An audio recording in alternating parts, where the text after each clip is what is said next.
کیا ہو اگر میں آپ کو بتاؤں کہ دنیا کے سب سے بڑے مذاہب میں سے ایک کی تاریخ کے مرکز میں ایک ایسا شخص کھڑا ہے جو ابتدا میں اسی تحریک کا دشمن تھا، ایک ایسا شخص جس نے اپنے ہی دعوے کے مطابق ایک لمحے میں سب کچھ بدلتے ہوئے دیکھا، ایک ویژن، ایک آواز، ایک راستہ، اور پھر تاریخ کا دھارا بدل گیا۔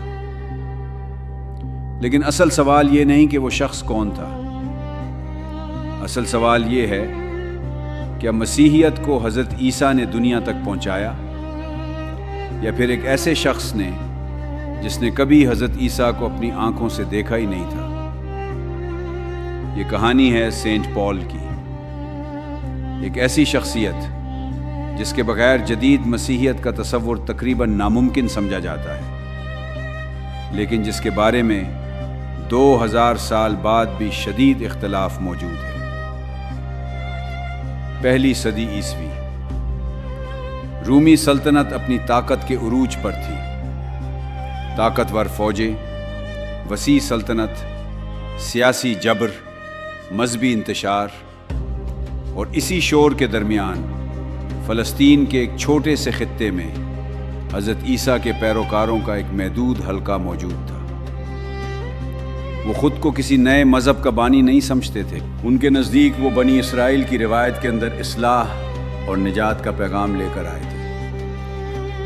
لیکن پھر ایک ایسا کردار منظر پر آیا جس نے اس پیغام کو ایک محدود حلقے سے نکال کر عالمی سطح پر پہنچا دیا، اور یہی وہ مقام ہے جہاں تاریخ، عقیدہ، سیاست اور طاقت ایک دوسرے میں گڈ مڈ ہونا شروع ہو جاتے ہیں۔ سینٹ پال، جسے ابتدائی روایات میں ساؤل کے نام سے بھی یاد کیا جاتا ہے، بہت سے تاریخی ذرائع کے مطابق وہ ابتدائی مسیحیوں کا مخالف تھا۔ وہ ان لوگوں کے خلاف کارروائیوں میں شریک تھا جو حضرت عیسیٰ علیہ السلام کی تعلیمات پر ایمان لا رہے تھے۔ پھر ایک دن دمشق کے راستے میں اس نے دعویٰ کیا کہ اسے ایک غیر معمولی روحانی تجربہ ہوا، ایک آواز، ایک ملاقات، ایک انکشاف، اور اسی لمحے اس کی زندگی کا رخ بدل گیا۔ کم از کم اس کا دعویٰ یہی تھا۔ لیکن تاریخ میں دلچسپ بات یہ ہے کہ ہر بڑی تبدیلی صرف عقیدے سے نہیں آتی، اس کے پیچھے حالات بھی ہوتے، وقت بھی ہوتا ہے، اور طاقت کے ڈھانچے بھی۔ پال نے صرف ایمان قبول نہیں کیا، اس نے ایک حکمت عملی بھی اختیار کی، ایسی حکمت عملی جس نے آنے والی صدیوں کو متاثر کیا۔ اس وقت حضرت عیسیٰ علیہ السلام کے زیادہ تر ابتدائی پیروکار یہودی پس منظر رکھتے تھے۔ ان کے لیے شریعت، مذہبی قوانین اور روایتی احکامات مرکزی اہمیت رکھتے تھے۔ لیکن پال نے ایک مختلف راستہ اختیار کیا۔ اس نے اپنا رخ ان لوگوں کی طرف موڑ دیا جو یہودی نہیں تھے، رومی دنیا کے عام لوگ، غیر یہودی اقوام، وہ لوگ جو روحانی خلا کا شکار تھے، وہ لوگ جو طاقتور سلطنت کے نیچے دبے ہوئے تھے، وہ لوگ جو کسی نئے معنی، نئی امید اور نئے مستقبل کی تلاش میں تھے۔ اور شاید یہی وہ لمحہ تھا جب ایک مقامی تحریک عالمی تحریک بننے لگی۔ لیکن ہر انقلاب کی قیمت ہوتی ہے، ہر تبدیلی مخالفت پیدا کرتی ہے، اور پال بھی اس سے بچ نہ سکا۔ تاریخی روایات اور بعض مذہبی مباحث کے مطابق حضرت عیسیٰ علیہ السلام کے بعض ابتدائی شاگردوں اور پال کے درمیان کئی معاملات پر اختلافات پیدا ہوئے۔ خاص طور پر یہ سوال، کیا نئے ماننے والوں پر یہودی شریعت کے تمام احکام لازم ہوں گے یا نہیں؟ یہ محض مذہبی بحث نہیں تھی، یہ شناخت کی جنگ تھی، یہ مستقبل کی جنگ تھی۔ یہ فیصلہ تھا کہ یہ تحریک صرف ایک مخصوص قوم تک محدود رہے گی یا پوری دنیا تک پھیلے گی۔ اور یہی وہ مقام ہے جہاں سینٹ پال نے ایک انتہائی جرأت مندانہ موقف اختیار کیا۔ اس نے کہا کہ نجات کا دروازہ وسیع تر ہے۔ اس نے ایمان کو مرکز بنایا اور بہت سے روایتی مذہبی تقاضوں کو ثانوی حیثیت دی۔ اس فیصلے نے اس کے مخالفین بھی پیدا کیے اور اس کے لاکھوں حامی بھی۔ آج جب ہم پیچھے مڑ کر دیکھتے ہیں تو ایک حیران کن حقیقت سامنے آتی ہے۔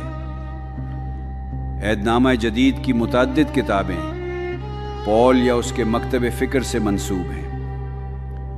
اس کے خطوط آج بھی دنیا بھر کے گرجا گھروں میں پڑھے جاتے ہیں۔